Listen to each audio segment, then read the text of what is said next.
요즘에 우리는 다윗의 삶의 마무리 부분을 보고 있습니다.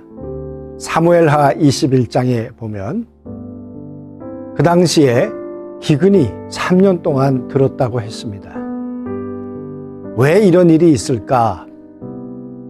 하나님 앞에 엎드려 기도할 때 과거에 있었던 일들을 기억나게 해 주셨고, 다윗은 그 당사자를 불러서 그 문제를 해결을 했습니다.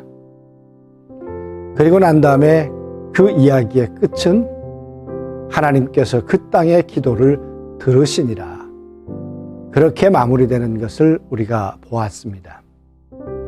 사랑하는 성도 여러분, 이 세상은 하나님의 사람들이 살아가야 할 길이 있는 것이죠. 우린 그것을 홀로고스, 말씀 또는 공식 또는 진리라고 하는 것입니다. 우리가 수요일 날 하나님의 말씀을 읽고 묵상하는 것은 성경의 지식 하나를 더 얹자는 것이 아닙니다. 그 성경을 통해 나에게 말씀하시는 오늘 내가 살아가야 할 삶의 길이 무엇일까? 틀어지고 깨어지고 망가진 그런 나의 마음과 또 나의 환경을 다시 고칠 수 있는 그런 음성이 무엇일까? 그 음성을 경청하고자 하는 것이죠.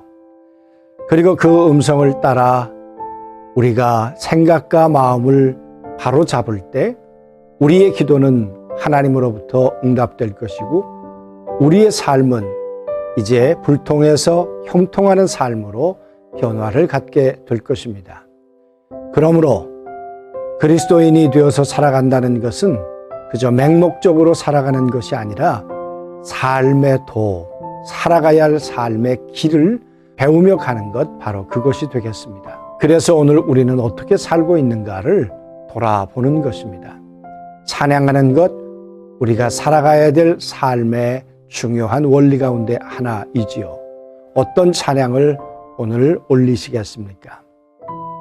또 반대로 하루 동안에 또 어그러지고 깨어진, 그래서 그릇 행하여 각기 제 길로 갔던 그런 부분은 무엇이 있을까 한번 점검해 보시면 좋을 것 같습니다.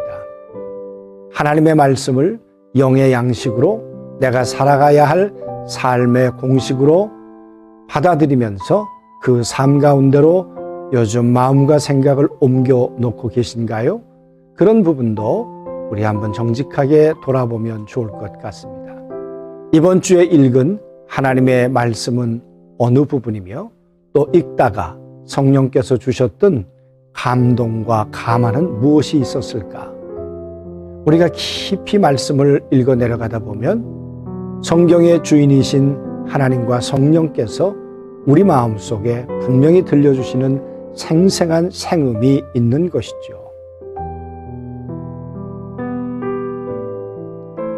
사랑하는 성도 여러분, 누군가로부터 하나님의 음성을 듣기도 하고 누군가에게 사람의 말이 아닌 하나님의 음성을 전달하고 계십니까?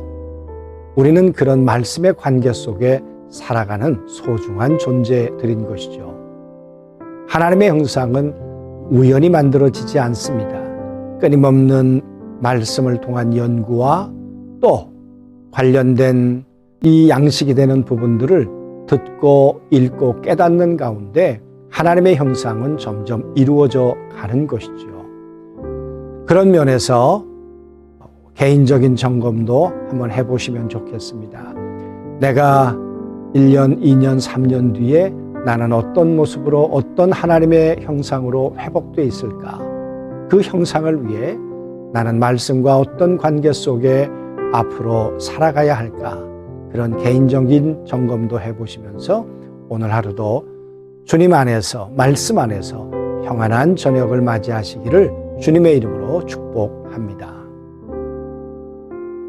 하나님, 이렇게 혼란하고 길이 보이지 않는 때 말씀을 통해 주의 음성을 듣게 하시고 그 말씀이 우리의 빛이 되고 우리의 길이 되어 살아가는 삶으로 인도하시니 하나님 감사합니다. 사랑하는 성도들이 길을 잃지 않게 하시고 방향을 잃지 않도록 늘 말씀과 성령으로 인도하시고 주장해 주옵소서. 이 밤도 연약한 사랑하는 성도들을 주의 은혜로 붙들어 주시고 또 삶의 위기 가운데 있는 성도들도 하나님 인도해 주셔서 어려운 때를 주님으로 이겨내고 견뎌내도록 은총을 더하여 주옵소서. 예수님의 이름으로 기도하옵나이다.